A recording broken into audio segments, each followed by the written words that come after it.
Qui pense qu'il a compris quelque chose déjà, qui voulait nous dire la leçon qu'il a retenue déjà? Nous avons la même situation. 4 personnes qui se trouvent devant de l'eau. Alléluia. 4 différentes personnes, mais qui marquent 4 époques différentes. Amen.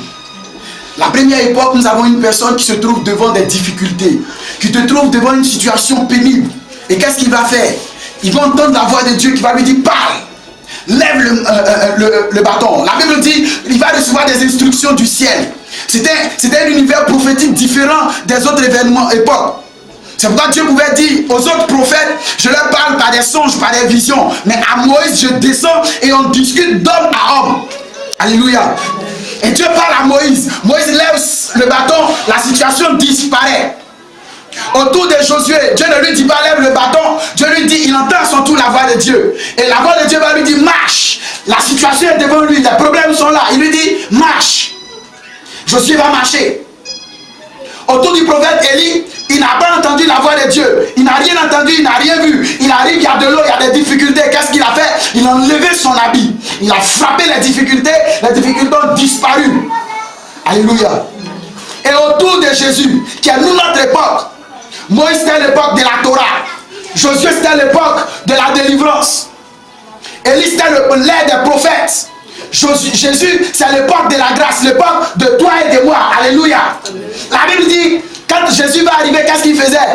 L'eau est là, les autres ils frappent, ça devient celle qui marche. Les autres ils marchent dans l'eau, l'eau disparaît. Les autres ils frappent, l'eau s'en va. Mais à nous notre époque, qu'est-ce que Dieu attend de nous? C'est de marcher sur l'eau. Ce n'est pas de marcher sur la terre ferme, c'est de marcher sur l'eau. Est-ce que quelqu'un comprend ce que j'explique? Ce n'est pas que la situation qui est devant toi disparaisse, non, mais c'est que tu affrontes la situation qui est devant toi.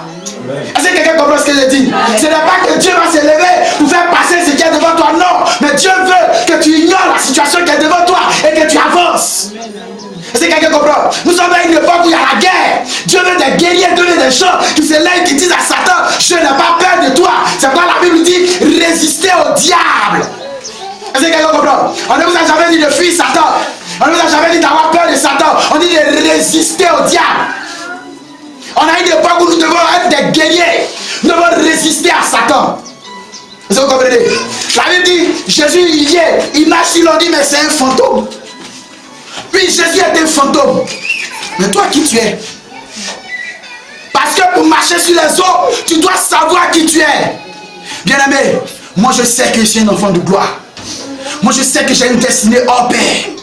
Je sais que j'ai une destinée incompréhensible. Dans tout ce qui se passe autour de moi n'a pas à venir bousculer mes pensées, mes réflexions. Je reste fixé sur l'objectif que le Saint-Esprit m'a accordé. Alléluia. Mais toi, tu es fixé sur quoi? Qu'est-ce qui est dans ton cœur? Qu'est-ce qui est dans ta tête? Bien aimé, tu peux être converti aujourd'hui et découvrir des choses de Dieu puissamment élevées. Tu peux être converti depuis plus de 1000 ans et ne pas découvrir des choses de Dieu. Mais qu'est-ce qui fait la différence entre l'enfant de Dieu et l'enfant de Dieu? C'est celui qui découvre des choses de Dieu.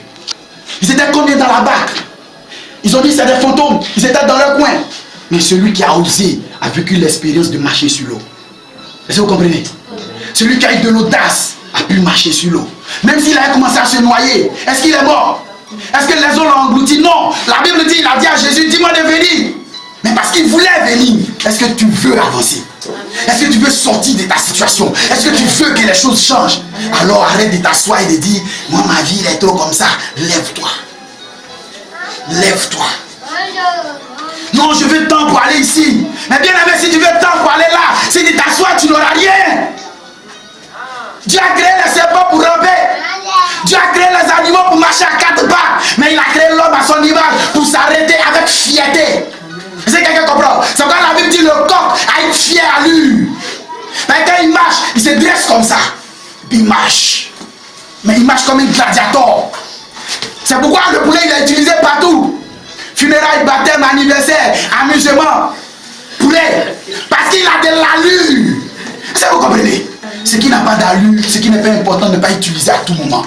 Bien aimé, si ta vie est difficile à tout moment, c'est parce que tu as de l'allure, tu as de la fierté. Mais tant que tu ne prendras pas conscience de qui tu es, ta situation sera telle qu'elle est. Rien ne changera. Dieu ne quittera pas au ciel pour venir changer ta situation.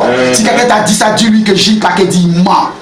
Ta situation changera que quand tu prendras conscience qu'elle doit changer. Ta situation changera quand tu te lèveras et que tu crieras à haute voix à l'Éternel. J'en ai assez. Est-ce que quelqu'un en a assez ce matin? Dis à ta situation que tu en as assez. J'en ai assez. Oh, j'entends rien. J'en ai assez. Mais en dehors, c'est pas encore bien compris. J'en ai assez. La Bible dit il a crié à haute voix. Alléluia. Amen. Alléluia. Si c'est une maladie qui te fatigue, dis à cette maladie, j'en ai assez.